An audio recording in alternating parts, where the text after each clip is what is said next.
So a lot has went on since December. You know, the biggest thing I'll say and the message that I've given to the team is 2022 is over. It's done. And it wasn't good enough. I wasn't good enough. So we went out and we went to work. Clearly, we made changes on staff. We hired new people. We brought in new players. We went out and got 8 transfers in 2 weeks. Some really good players. We brought in 17 recruits. And then I think even more importantly, we kept our young players. At the end of the year, I think we were 36 to 37 of the 44 in the 2 deep were first or second year players, and we kept our young players, which was the key. So we've been working since that day, keeping our own players, recruiting high school players, going out in the portal and trying to look for people that fit us, filled some gaps, created competition. We have more players here right now. I think we're at 83 to 90 players for spring ball, which we've never had here, which shows you that we're young. We didn't lose much, and it's competitive. That's as much energy and as much competition as we had. We'll get into that in a little bit. But the staff's been on it, guys, and it's been really exciting. It's been a lot of hard work. So we made some staff changes, and some of you guys will ask me, why am I waiting forever to get it out there? These guys have been here, and we've been working. The offensive staff has been set up really since late January, and I wanted to get the whole staff intact and then meet with you guys here. I knew this would be the next time I'd be in the media, kind of go over the whole staff with you guys. I respect you guys always showing up, and I figured rather than break one by one, we can go through the list right now, but I appreciate you guys for showing up. So we'll start with the offense. Offense, I felt like I needed to make some changes, which those are always hard decisions to do, but we did it. You guys are probably aware Coach Chud is now going to be a full-time coach. We talked early. He's been going full speed ahead, like I said, since the end of January, February, and we've been rolling, implementing the scheme and getting ready to go. He is going to be the associate head coach of the offense. He's going to be the head coach of the offense, and he's going to be he's offensive development. He is, what does that mean? He is going to develop our scheme. He's going to develop our playbook. He's going to develop our players. He's going to develop the staff, philosophy, foundation, and he's going to build it. And I think if you look at what he's done throughout his career, he's won a national championship as a play caller.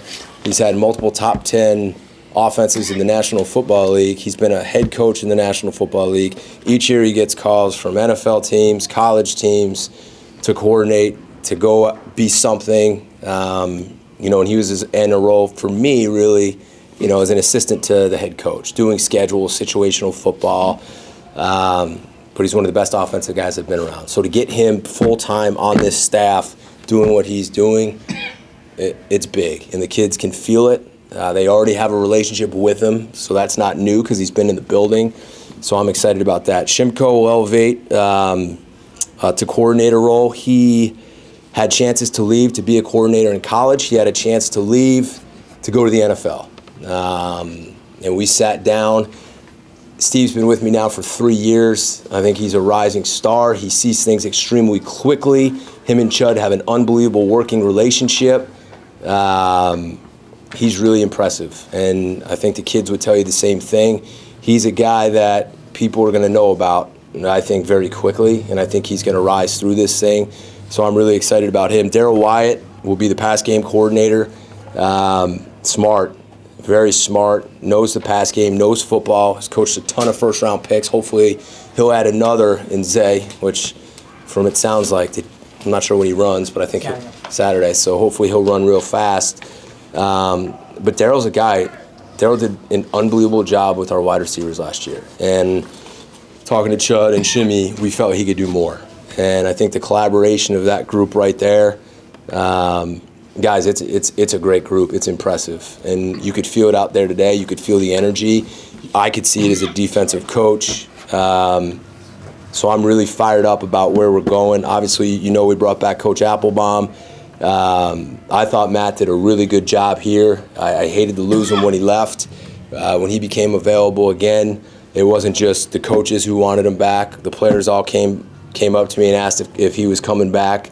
The familiarity, the knowledge. Yeah, again, I think you'll see not only have we upgraded with the offensive line where we have depth now with guys like Mahogany back, with some transfers that we brought in, with guys who got experience last year when we went through that craziness of someone getting hurt every single week and inserting a new guy. Well, you know what? Now we have depth. Now we have 3 offensive lines out there, where last year we were pulling defensive players to play offensive line. And they're fired up to have Coach Applebaum back. And I think if you ask Christian, Christian wore me out asking me every day, is Coach App coming back? Is Coach App coming back? And it's like, all right, man, chill out. We'll figure it out. But I'm very excited, and I want people to be excited and understand that this group's going to take big steps. And you'll get that feel from the players. Defensively, obviously, Tem left. Tem and I have been friends for a long, long time. He had the opportunity to go back to the National Football League, and that's what he wanted to do. I mean, you're starting to see a lot of college guys go in that direction, because there's some things that are kind of crazy in college football right now, but I was excited for Tem. The good news for the players is they never blinked. This is the scheme that really I was part of in San Francisco. This is a scheme that I ran at Ohio State. This is a scheme that I brought here. None of the position coaches changed. The scheme's not going to change. Tem didn't coach a position. So what I decided to do is, feeling that leadership and what we wanted on offense, I'm going to get more involved in the defense, which I'm really fired up to do, and it's kind of re-energized me this last month. I trust those guys in that offensive room so much, where now I'm going to name Azar and Sean co-coordinators. They deserve it. I didn't feel like bringing somebody in and having all of us teach them our scheme when those guys have been loyal and they're phenomenal. Azar's got a great relationship with our players. He's smart. He's already been a coordinator. Forget the recruiting part, which everybody talks to him. He's a really good football coach, and I think that needs to be known more than anything, because everybody talks about him as a recruiter. He's got a fire to him that I think you'll see come out. You know, the personality of these guys will come out in the players a little bit more. And then I think Sean and Shimmy are very similar. I think they process at a high level. They're bright. I think they're going to take off. He played here. He knows what it's like to be at BC and be a BC man. He's got a great relationship with the players. And then, like I said, I'm gonna be right there with them in the trenches, in all the meetings, and I'm fired up to do that. So then what I did, and I don't know if this is broke yet, but I hired Paul Rhodes. And this one really fires me up. And I don't know who knows Paul Rhodes and who knows his background. This is one of my biggest mentors. This is a guy that I look up to in the game as much as anybody I've ever been around. He brings out the best in me. He'll coach our outside backers, and we're going to do some scheme things, play some 3 down, we'll get our ends involved, nickel Sam. He's got a lot of experience. He's defensive coordinator at Pitt for a long time. They had a lot of success. Defensive coordinator at Auburn, head coach at Iowa State. We've kept in touch. Motivator. Just has a passion for the game. One of the best teachers I've been around. So now when you look at this whole staff, you get an ex-NFL head coach, you get an ex-college head coach, 2 guys with a ton of knowledge, a ton of passion, and I feel great about the staff. And then I said to the team, this is what I just said to you guys, this is as much depth and competition as we've had since I've been here. You got to get old to win, right? And that's what you're starting to see in college football. A lot of guys have 5th and 6th year guys. We didn't lose much. So now everyone's back, and they're developing, and they're bigger, and they're stronger. A guy like Donovan, when you see him, he's like 252 now. You know, you get Mahogany back. You get Drew Kendall back as a freshman All-American. You get Ozzie Trapillo back. Then you get all those guys who were injured now are coming back, and you insert a guy who started at tackle for Virginia and a guy who started at Texas Tech, and now you're seeing guys, they got to rise, right? So I think you can see the excitement, and I want you guys to feel the excitement. I want the fans to feel the excitement, and I want to put 2022, it's over, it's done, right? It wasn't good enough, and that's me. And it will be good enough going forward, and people should be damn really excited because I am. And I think you can kind of feel that and hear it, and I think the players can too. So I'm fired up. It's great to be back with you guys. I've talked a lot, so you probably won't have as many questions, but Rich, go ahead. Just Emmett, getting 4 games to starts last year. Does he have command of the huddle? Or is he kind of like respected as the starter until he's displaced by somebody else? I think he's respected on this whole team right now as being a leader, and I hope you get a chance to see him and talk to him. I think he's 6'6", 242 right now. He looks like an NFL tight end. He's kind of taken this team, and he's got the respect of both sides of the ball. Okay. And I think at the end of the year, you know, he had the really good game against Duke when he almost brought us back. He threw for like 400 yards, right? Then NC State, he drives us back, throws the ball to another true freshman, Joe Griffin. We win the game. Then he takes some shots in Syracuse, and he keeps getting up. And he made some really good plays, one that got called back. There's a toughness about him. He's smart. He's always working hard. He's got leadership. And yeah, I mean, he needs to take this and run with it right now. You know, there needs to be competition, but he needs to take it and run with it, and he's made of the right stuff. And I think our team's really excited about him, and I'm happy that he's here. In terms of the staff, promoting in-house, was it just more so keeping the message the same and the voices the same, or did you look outside as well? I looked outside. Yeah. It was about finding the best. You know, when you can bring in guys like I did, it's hard to do. It's hard to get the guys we got. I mean, bringing in an outsider like Paul Rhodes and then obviously Chud coming to be a full-time coach. I think they're home run hires, and I think people will see that, right? But yeah, I talked to a lot of people, and I wanted to make sure that I was making the right decision and what was best for BC. I went to work after the season. I looked at everything. First me, and where do I need to get better? And then I looked at the whole staff, and I took my time. But I really looked hard, like really hard.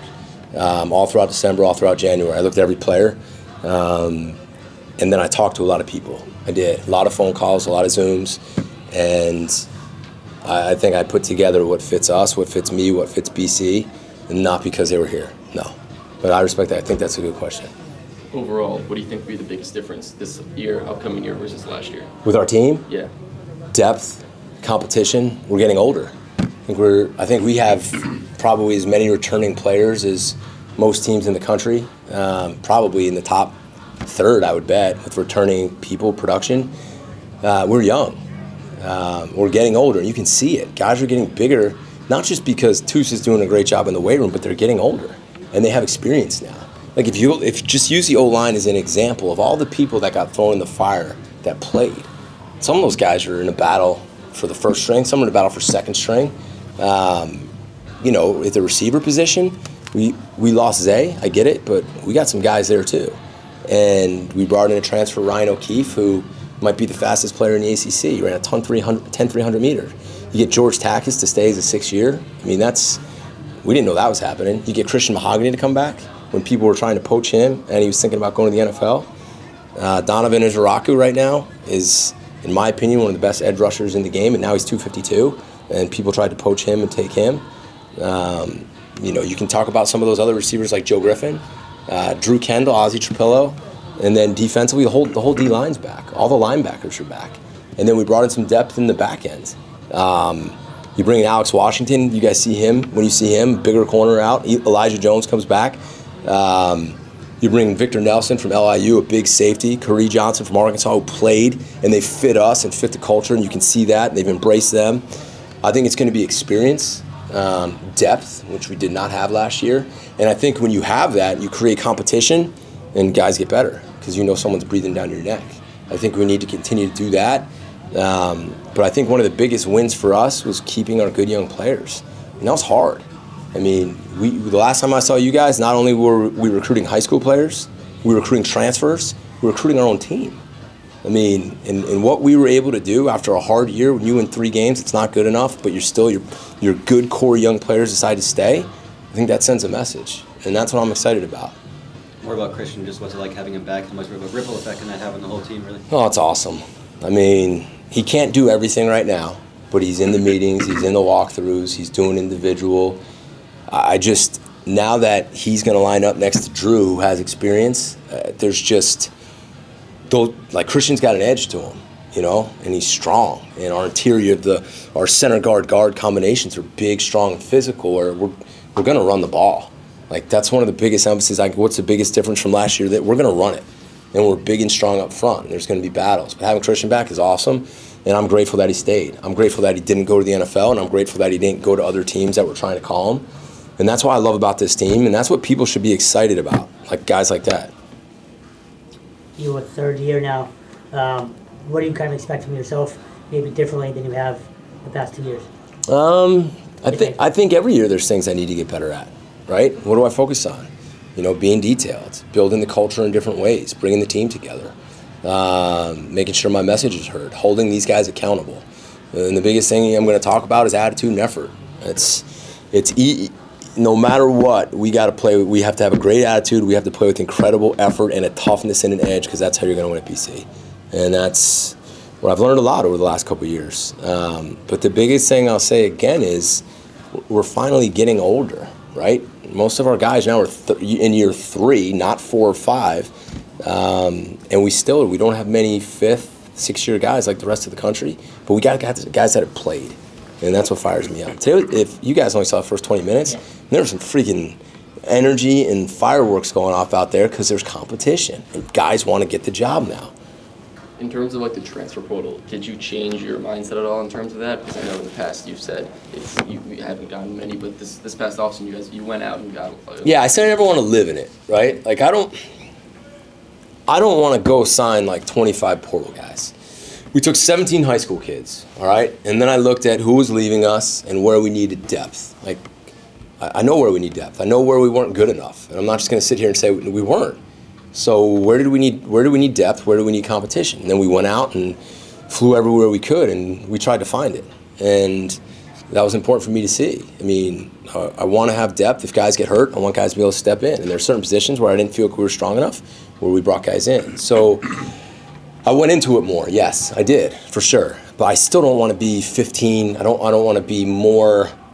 I don't want to be more transfers than high school kids. To win here, we need to develop and get older, right? And I've said that since I've been here, and that's why I went out and got them. And I think they're going to help. Not to compare them, but do you think Zay and Ryan O'Keefe have kind of similar roles on the team? You want to use them similarly, or is it? I wish everybody had what Zay's role on the team. They're different. You know, I think Ryan this way is as fast as I've seen. You know, I still don't know if I've ever seen a guy stop and start like Zay. I think you can use them in similar ways. I think there's some things that they can do different. I've only seen them practice one day. So I think at the end of spring, I think as you guys, you'll be at the spring game, but hopefully you'll see him move around a little bit. I think you'll see some similarities this way. I mean, he's fast. Again, a ton of credit to Coach Wyatt.